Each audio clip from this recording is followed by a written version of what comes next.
उत्तर प्रदेश में 3 सीटों पर उपचुनाव है। उसको लेकर क्या भारतीय जनता पार्टी की राजनीति है और क्या समाजवादी पार्टी की राजनीति है, आइए एक विश्लेषण में जान लेते हैं। हमारे साथ एजाज साहब हैं, इनसे। नमस्कार। नमस्कार जी। क्या लगता है आपको कि जो चुनाव है, उपचुनाव, क्या भारतीय जनता पार्टी तीनों सीटों पर सीटें निकाल पाएगी? देखिए, सबसे पहले तो हम रामपुर की चर्चा करते हैं। ये अल्पसंख्यक बहुल सीट है, लगभग 2/3 से अधिक मुसलमान हैं यहाँ पे। जो अल्पसंख्यकों में भी विशेष बात यह है कि ये सवर्णों, जिन्हें हम हिंदी में अशराफ कहते हैं, उनकी सीट है। और सवर्णों के बारे में आप जानते हैं, वो सत्ता के साथ जाना पसंद करते हैं, विशेषकर ब्राह्मण। तो इसलिए आप देखें कि मुसलमान सवर्णों में सबसे जो ब्राह्मणों का दर्जा प्राप्त जो होते हैं, सैयद समुदाय, वो कहा। उसके बाद सबसे पहले आप देखें कि जो बड़े भाजपा के नेता थे वो भी सैयद थे, नकवी शिया सैयद थे और शाहनवाज सुन्नी सैयद थे। उसके बाद पठानों का एक रुझान देखा, आरिफ मोहम्मद खां आए, आपने देखा। उसके बाद अब रामपुर में तुर्क समुदाय भी आ रहा है। जबकि भाजपा की जो माटी पुत्र और मूल निवासी की राजनीति है, उसमें पसमानदा सबसे ज़्यादा फिट बैठता है। लेकिन अभी पसमानदा उस स्तर पे नहीं आया है जिस स्तर पे प्रयास किए जा रहे हैं। अब धीरे धीरे जब पसमानदा आ जाएंगे तो ये भाजपा के लिए सीट निकालना बहुत आसान हो जाएगी। लेकिन इस तरीके से आज़म खां, क्योंकि उत्तर प्रदेश में मुस्लिम चेहरा थे, फायर ब्रांड नेता थे, और ये कहें कि अभी हैं भी, और जिस तरीके से उनके कहने से वोट ट्रांसफ़र हो जाया करता था, यहाँ तक कि जब वो समाजवादी से बाहर निकाला गया तो डिम्पल यादव को वो हरा कर आए एक सभा करके। तो क्या मानते हैं उस पर असर पड़ेगा? देखिए कि जब कोई बड़ा पेड़ गिरता है तो धरती तो हिलती है। ये राजीव गांधी जी ने कहा था इंदिरा जी के देहांत के बाद। ये सही है, जब कोई बड़ा नेता जाता है तो उसके बाद उस पार्टी को काफ़ी नुकसान उठाना पड़ता है। और आज़म खां के कमज़ोर पड़ने से निसंदेह समाजवादी पार्टी बहुत कमज़ोर होगी, क्योंकि समाजवादी पार्टी में जो दूसरी जो सेकंड पंक्ति होती है, उस पंक्ति में इतना कोई कद्दावर नेता नहीं है जो आज़म खां का स्थान ले सके। तो निसंदेह समाजवादी पार्टी को इसका नुकसान होने जा रहा है।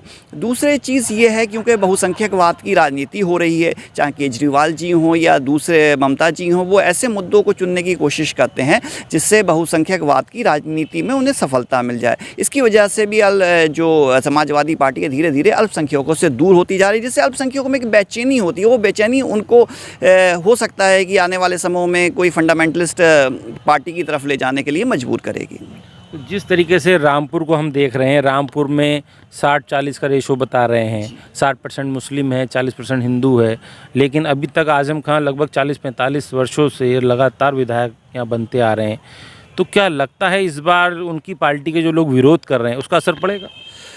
देखिए, ऐसा है कि आज़म खां यहाँ पे एक सिंबल बन गए थे, एक प्रतीक बन गए थे, जैसे शेख अब्दुल्ला कश्मीर के प्रतीक बन गए थे।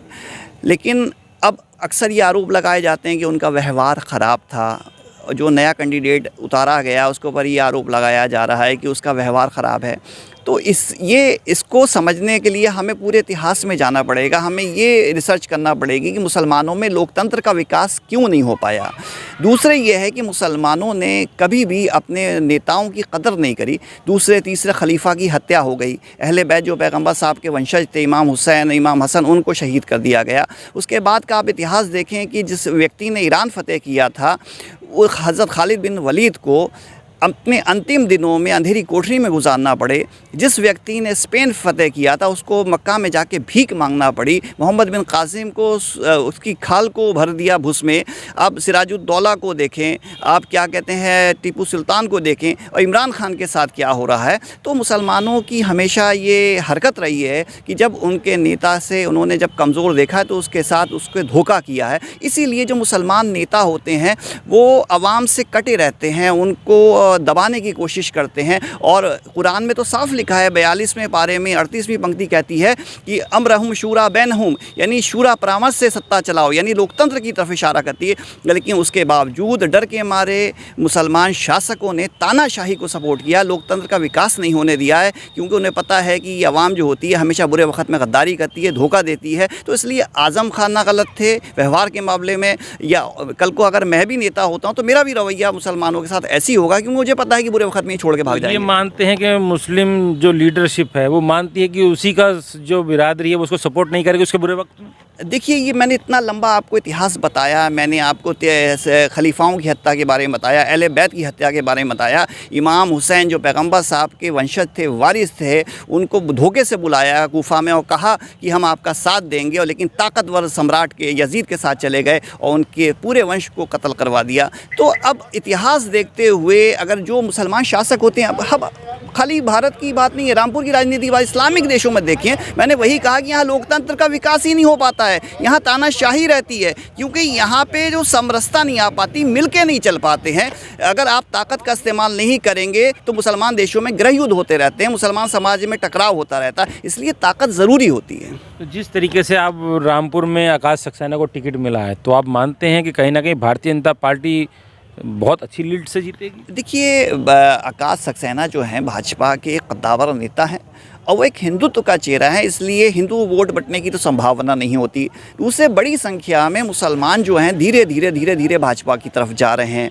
तीसरी बात यह है कि आसिम राजा के कारण मुसलमान वोट बटेगा, तो बहुत मेरे हिसाब से तो बहुत सरलता से ये जीत हो जाना चाहिए। अगर नहीं हो पाती है तो कोई बहुत बड़ी संगठन में खामी रहेगी या प्रचार में खामी रहेगी। प्रचार में खामी क्यों रहेगी? क्योंकि इस समय सरकार है, एडमिनिस्ट्रेशन जो है कहीं ना कहीं सरकार को सपोर्ट भी करता है, और लगता है कि आपको जिस तरीके से पूरी सरकार चुनाव लड़ाने आ जाती है उपचुनाव में, तो क्या उसके बावजूद भी सीट नहीं निकल पाएगी? देखिए, ऐसा होता है कि यहाँ पर 68% जो है मुस्लिम आबादी है।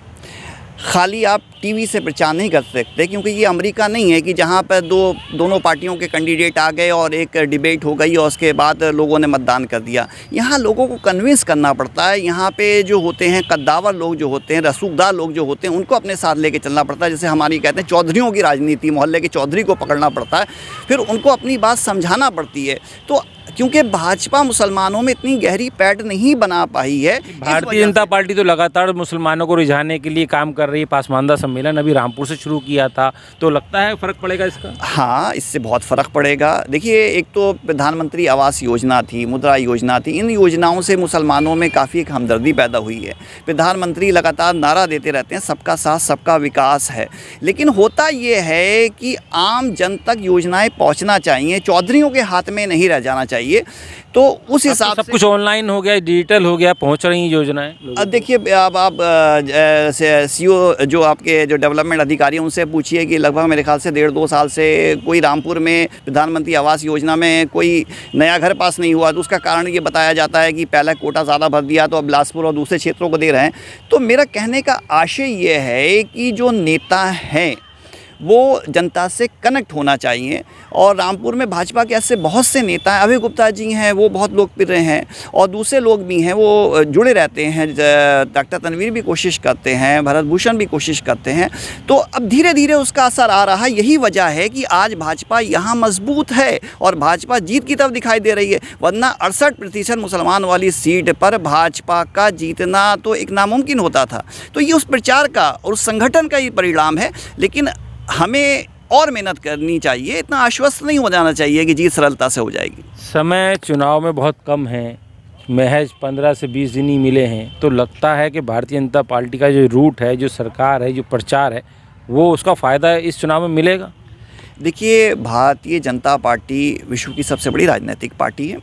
दूसरे, ये हाईटेक पार्टी है, तो स्वाभाविक है कि इसको एक अपर एज रहता है। और आप ये देखते हैं जो इतनी कामयाबी मिल रही है, तो प्रमोद महाजन जी ने भी कोशिश की थी, लेकिन मोदी जी ने उसको धरातल पे उतार दिया। उस हाईटेक पार्टी को उन्होंने, इंडिया शाइनिंग वाला जब प्रोग्राम फेल हुआ था तो उन्होंने कोशिश किया, संघ आगे आया, और संघ की जो पर्सनल टच की पॉलिसी होती है वो बहुत कामयाब है। तो भाजपा का संगठन आप जानते हैं बेमिसाल होता है, और इसमें संघ की कोशिश रहती है, क्योंकि वो जो व्यक्ति से व्यक्ति को जोड़ने की कोशिश करे उसका लाभ मिल रहा है। लेकिन क्योंकि मुसलमान अभी धीरे धीरे संघ से खुल रहे हैं, मुस्लिम राष्ट्रीय मंच बनाए हुए अभी 20 साल के लगभग हुआ है, मुसलमान अभी भी शाखाओं में जाते हुए बचते हैं, तो अभी मुसलमानों के राष्ट्रवादीकरण में थोड़ा सा अभी धीमापन रहा है। और दूसरी चीज़ ये है कि मुसलमान अभी वोट नहीं देते हैं, जिसकी वजह से भाजपा टिकट नहीं देती। हालांकि वो मुसलमान आरोप लगाते हैं कि भाजपा हमें टिकट नहीं देती। जब आप कैंडिडेट को ही नहीं जिताएंगे तो क्यों टिकट दिया जाएगा? अगर मैं कल को नगर पालिका टिकट भाजपा से ले लूँ तो मुझे मुसलमान वोट नहीं देंगे, तो मैं क्यों मांगूंगा?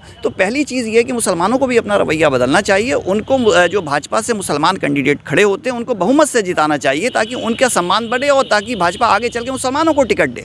जिस तरीके से भारतीय जनता पार्टी ने नारा दिया था कि कांग्रेस मुक्त भारत, तो क्या लगता है कहीं ना कहीं उत्तर प्रदेश मुक्त आजम को लेकर एक मुहिम चल रही है? देखिए, आज़म खान ना तो मुसलमानों का विकल्प है, ना इस्लाम का विकल्प है।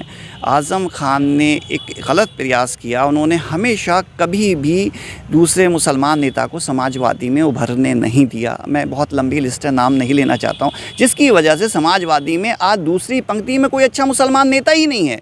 जबकि देखिए, संघ की क्या पॉलिसी है, संघ की प्रार्थना होती है तो उसमें तरुणों युवा सबका अलग अलग 3 होते हैं। इस्लाम का भी निज़ाम है कि पहले मर्दों की जमात हो, उसके बाद बच्चों की हो, उसके बाद महिलाओं की हो। तो दूसरी पंक्ति अगर आप तैयार नहीं करेंगे तो आपको संगठन, आपके घर, आपके परिवार को हमेशा हानि उठाना पड़ेगी, और इसका जो आज़म खां की इस हरकत का खमियाजा समाजवादी पार्टी को भुगतना पड़ेगा।